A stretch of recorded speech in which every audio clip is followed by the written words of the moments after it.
Mà mình nói nhưng ngày nay sao thì chưa xử lý nó cất quá và in sinh đây sự trăn đi để đâu đi à sumi khi là cho cái thằng người ra trong là coi thế cầm thì khánh không xử lý cái đó anh làm hạt cho bà đi mình được thiệt là hay là mình cái sinh mà ở đâu quỳ cái gì mà đi lúc mà sinh đây sự là mà mình sinh mà à thằng em mà à mình cái là mình không thấy anh na chân thì cái ngày to aro quỳ cái gì anh cắt lục lầu xe thì cái ngày to rồi quỳ cái tật rất ta cái chú lầu mà đi hành xây tôi cái này là cái gì chứ trên cái tập đi cho anh tỏ khá là vâng à đã anh thấy rồi về tụi em cái chuyện chứ là cứ về ta hôm nay khan bol bên bạc khát chứ cả đông này chứ tụi thế nha à bạc khát là đông là mà xưa thì vậy là cho đóng lòng học này thì vậy là thì cái gì vậy ta đã trả được cái mà ta bỏ khát cái này chứ cái mà thằng người này sao nó cái lần tiền trả với chú này sáng thì bây giờ khan Sunday school là mà làm sinh thấp à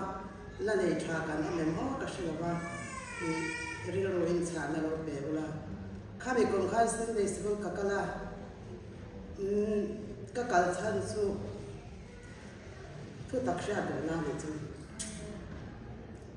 vậy nhà Sunday school còn cái lòng mình cái cần đông ăn lòng cái kim thầy đi cái bạch ham mà sầu na này rồi vậy đó các ba là chỉ cần lòng mình lòng cái một thầy lòng mình mấy gần lâu em bằng thì cả nhà cái chú hành cái hành rồi đi xóa chân tất cả chỗ này ha sáng này bạn cũng mà cần hỗ trợ tên xin phía nó này là xem nó cái gì mà là tí là thành một cái Sunday school cái là ta cho nó tiếp bạc hạt na lệ bạc na na abu bạc cái nào cũng có cái là đã thà cần gì là gì chứ Sunday cũng phải say yes cái thế à bắt theo những cái thing luôn à lên sân khấu nó temple sắp khá tu bảo đi té xây bùi đi té xem xây đi bắt khách mà là té là viên ác sở ra này lồng té chú akila lồng té chú lồng lạc nó na xem sa cái thì khan asapuma tu thung lui ya tu thung thar hin kha bola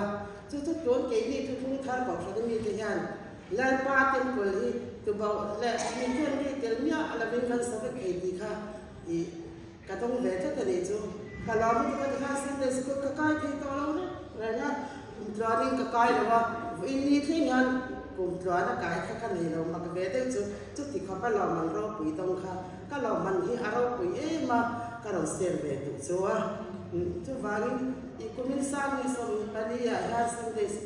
ăn xem về tụ thế thì một thầy lo mình tận qua nó quỷ tông cái lo cái qua cái lo mà sẽ chú mình là mà cho một thầy lo mình sẽ qua nó nụ na đi ăn thu gì đi mà nia thì Trinity bạc hạt này cái này nhà là sẽ qua này cùng khoa lại sẽ qua thì khoa cái này nhà là sẽ qua rong quỷ giờ là sẽ qua xây giờ sẽ qua tập thầy to là cái này là chúng ta là lo mình chú thì một thầy lo mình ta là đã thật chẳng cố ra chú mình thu xíu cố ra này vào này thế mình cũng mình sáng mình sống như thế này cần thu xíu tôi đi cần giá tan cho tôi là nụ na lo mình xoay thầy lâu lại sẽ thầy lâu lẽ số lúa lại tùy ra cái nào để cho thầy to là thầy to là cũng lo mình từng cân từng cái đồ ra gian kan zai ni kan pan kan tu zirte hi tur te hi ate bera chunga lian ber thangin e man ni som sida ti tho kha kara sai do la kan za ta ni som sa chu ro sa chu ka thathen ngai le zo la tun ka ron te re ni ha khala me